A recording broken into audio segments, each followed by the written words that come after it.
I remember every word she said that night. The way her voice didn't crack, her lips barely moving, like she'd rehearsed the sentence 100 times before. Finally letting it out. I'm sleeping with your best friend tonight. No shouting. No tears. She said it like she was reading tomorrow's weather report. Flat, detached, almost casual. For a second, I thought I'd imagined it. Maybe it was just my brain glitching. After months of silent dinners, forced smiles, and that invisible wall that had been growing between us. But when I looked at her, arms folded, chin raised, standing in the doorway like a stranger in my own home, I knew she meant every word. My name's Ryan, 38. Married to Julia for 8 years. We weren't perfect, but we were real. We had inside jokes, matching scars, and that quiet comfort that comes from years of knowing someone's rhythms by heart. But somewhere between promotions, bills, and her scrolling through her phone instead of talking to me, something cracked. I tried to patch it, therapy, road trips, late-night talks. That ended with her eyes on Instagram instead of mine.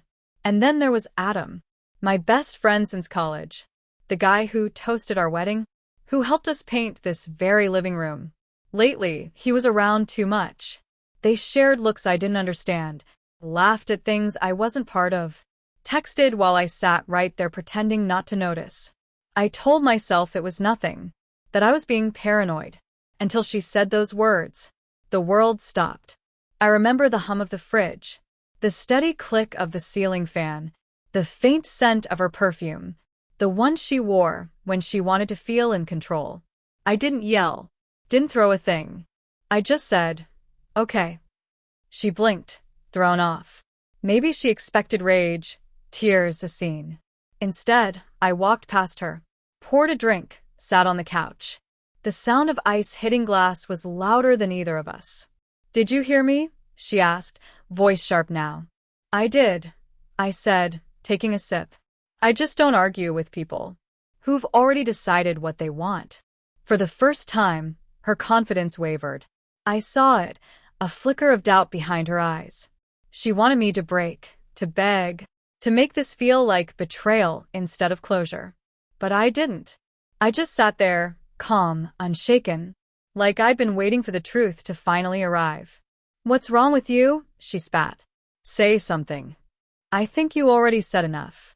She grabbed her purse, muttered something about how I'd stopped caring long before she did, and slammed the door.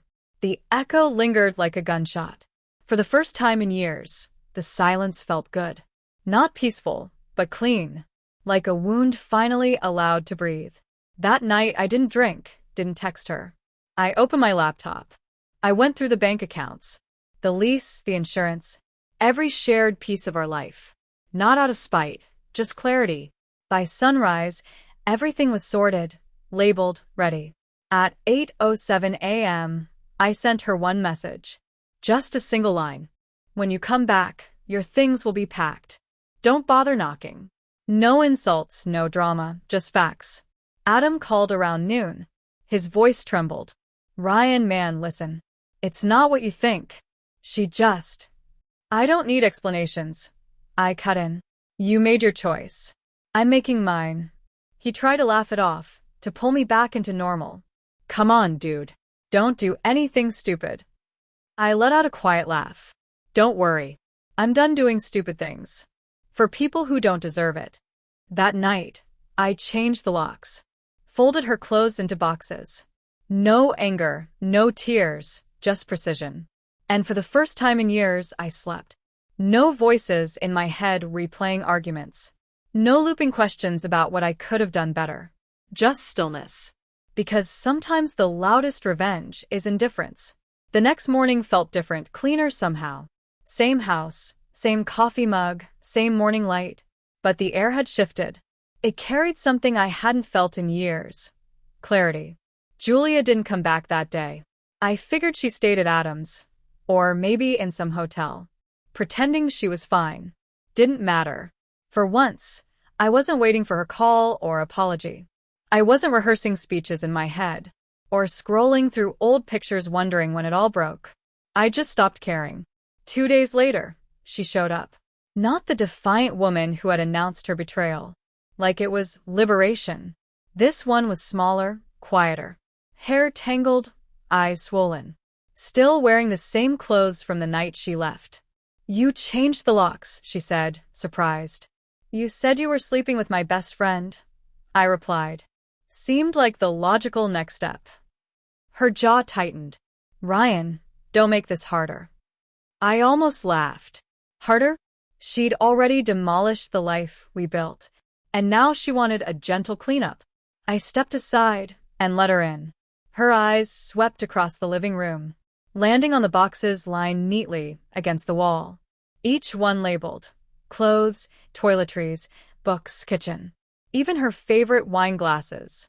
"You really packed everything?" "Efficiency's one of my better traits," I said. She traced her name on one of the boxes with her finger. "I didn't think you'd actually let me go." That line hit harder than I expected. Because for years she'd been right. I didn't let go. I fought for us when she'd already stopped fighting. But somewhere between her apathy and my exhaustion, love had turned into obligation. "What did you expect, Julia?" I asked softly. "A scene? Me begging you to stay?"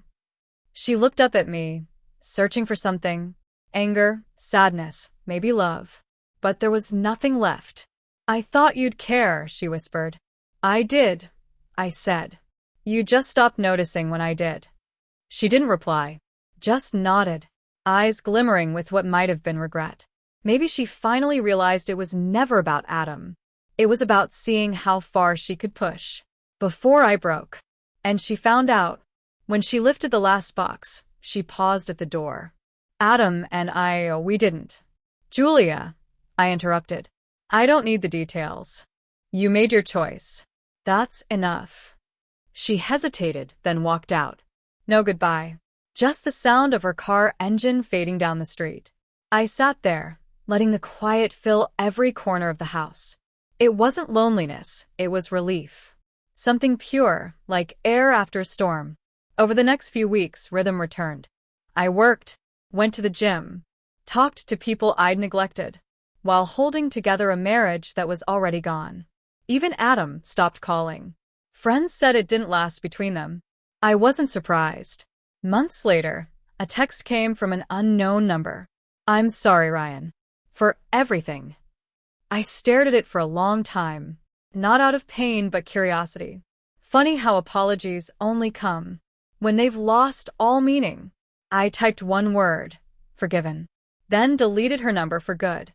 That night I walked through the city. The streets glistened from an earlier rain, neon lights rippling in puddles. And for the first time in a long time, I felt grounded. No anger, no bitterness, just understanding.